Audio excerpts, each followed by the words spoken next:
আইন প্ৰণেতাই আইন ৰক্ষা কৰাটো বাঞ্ছনীয়। এই শ্লোগানেৰে শনিবাৰে গুৱাহাটী উচ্চ ন্যায়ালয়ৰ সন্মুখত প্ৰতিবাদ সাব্যস্ত কৰে ছেভ গুৱাহাটী বিল্ড গুৱাহাটীয়ে। ব্ৰহ্মপুত্ৰ নদীৰ পাৰত শনিবাৰে উদ্বোধন কৰা গুৱাহাটী উচ্চ ন্যায়ালয়ৰ অতিৰিক্ত ভৱনটো অবৈধ বুলি অভিযোগ কৰি ছেভ গুৱাহাটী বিল্ড গুৱাহাটীয়ে মুখত কলা কাপোৰ বান্ধি প্ৰতিবাদ কৰে।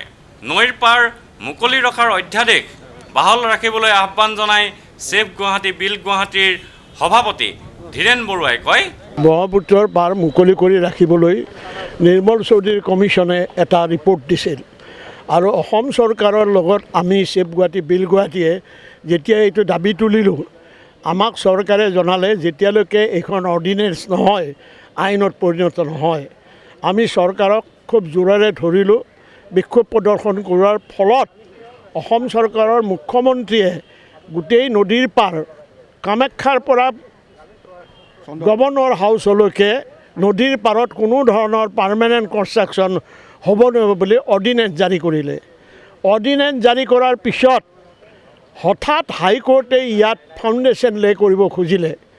বিনা অনুমতিত হাইকোৰ্টে ইয়াত ফাউণ্ডেশ্যন লে কৰাৰ আমি প্ৰতিবাদ কৰিছিলোঁ। আমি জাষ্টিছ বিচাৰিছিলোঁ যে সাধাৰণ নাগৰিকে অনুমতি নোপোৱাকৈ ফাউণ্ডেশ্যন লে কৰিব নোৱাৰে, হাইকোৰ্টে পাৰে নেকি? এইটো কেছ আমি বিচাৰৰ কাৰণে দিলোঁ যে জনসাধাৰণে যদি আইনৰ অধীনত থাকি অনুমতি নহ'লে ফাউণ্ডেশ্যন লে কৰিব নোৱাৰে, গুৱাহাটী হাইকোৰ্টে বেআইনী কাম কৰিব পাৰে নেকি? এই পৰিপ্ৰেক্ষিতত আমি হাইকোৰ্টত, গুৱাহাটী হাইকোৰ্টৰ বিপক্ষে দিল্লী হাইকোৰ্টত আমি সুপ্ৰিম কোৰ্টত আমি কেছ কৰিলোঁ। আৰু সেইখিনি সময়ত মুখ্যমন্ত্ৰী আমাক কৈছিল যে আমি অৰ্ডিনেন্স দিলোঁ, আপোনালোকে কেছ কৰিলে কৰক, মোৰ ইয়াত আপত্তি নাই। কিন্তু চৰকাৰে দিয়া আইন চৰকাৰে ভংগ কৰিলে।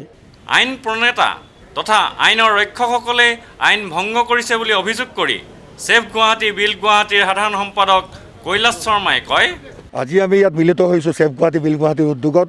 গুৱাহাটীৰ ছিনিয়ৰ চিটিজেন আৰু য়ং জেনেৰেশ্যন এটাই কাৰণ যে গুৱাহাটীত শতিকা ধৰি যিসকল বাসিন্দা বাস কৰি আহিছে, আজি ব্ৰহ্মপুত্ৰ নৈ পাৰটো ইমান মুকলি আছে, আমি সৰুতে খেলিছিলোঁ ইয়াত।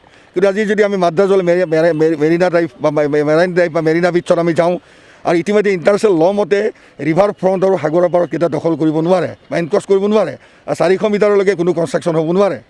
আজি সুপ্ৰিম কোৰ্টত ষ্টেণ্ডিং ভাৰ্ডিক আছে, কিন্তু তেখেতসকলে যেতিয়া এইটো ভায়লেট কৰি আজি ইয়াত কনষ্ট্ৰাকশ্যন কৰিছে, ইয়াৰ ফলত এটা বস্তু ওলাই পৰিছে, শেষ আমাৰ ভৰসা ক'ত জুডিচিয়াৰীত। যদি ন্যায়পালিকাই এইটো ভুল কৰে তেতিয়াহ'লে সাধাৰণ নাগৰিকে ক'লৈ যাব? আজি এক্সিকিউটিভ কাৰ্যপালিকা, আজি মাছ কমিউনিকেশ্যন বা সাংবাদিকতা, আৰু আমি যদি চাওঁ চৰকাৰে এই আটাইখিনি বস্তু লৈ আজি 4টা বিভাগ লৈ আজি ডিপাৰ্টমেণ্ট চলি আছে। কিন্তু আজি যদি জুডিচিয়াৰী যিটো বস্তু কৰিলে, ভাৰতীয় উচ্চতম ন্যায়ালয় মুখ্য ন্যায়াধীশ ডাঙৰীয়াই যদি এনেকুৱা এটা কাৰ্যসূচী হাতত লৈ অপেন কৰে, তেতিয়াহ'লে ভাৰতবৰ্ষৰ সাধাৰণ ফ্ৰীডম ফাইটাৰৰ ল'ৰা হিচাপে, আমি স্বাধীনতা সংগ্ৰামীৰ পুত্ৰ হিচাপে বহুত পৰিয়াল আমি আহিছোঁ ইয়াত, আমি কাৰ ওপৰত ভৰসা কৰিম? ভাৰতীয় সংবিধানৰ আমি প্ৰত্যেকগৰাকী নাগৰিকৰ যিটো অধিকাৰ, সেই অধিকাৰটো আমি বিচাৰিছোঁ মুকলি ঠাইত যাতে কনষ্ট্ৰাকশ্যন নহয়, তাৰ বাবে অতি শীঘ্ৰে চৰকাৰে ব্যৱস্থা কৰিব লাগে। ব্ৰহ্মপুত্ৰৰ পাৰ মুকলি কৰি প্ৰাকৃতিক ভাৰসাম্য ৰক্ষা কৰিবলৈ আহ্বান জনাই সক্ৰিয় ৰাজহুৱা কৰ্মী অজয় দত্তই কয়, আমি খালি অতি দুখ পাইছোঁ যে আজি আমাৰ দেশত গণতন্ত্ৰ বিপন্ন, এটা পৰিয়ালৰ শাসন হৈ গৈছে। আজি বিভিন্ন ঠাইত যিটো চলি আছে, এইটো শাসন চলা নাই, তাৰ বিৰুদ্ধে সুপ্ৰিম কোৰ্টে মাত মাতি আছে। কিন্তু আমি আজি দুখেৰে ক'ব বিচাৰিছোঁ যে যাৰ প্ৰতি আমি লাষ্ট নিৰ্ভৰ কৰিছোঁ, আমাৰ চৰকাৰৰ প্ৰতি আমি নিৰ্ভৰ নহয়। চৰকাৰ কি কৰি আছে ক'ব নোৱাৰোঁ, চৰকাৰ দুৰ্বল কৰি পেলাইছে। পুলিচে মৰে, আৰ্মিয়ে মৰে, চৰকাৰৰ কাণখাৰ নাই, ৰাইজে মৰে, চৰকাৰৰ কাণখাৰ নাই।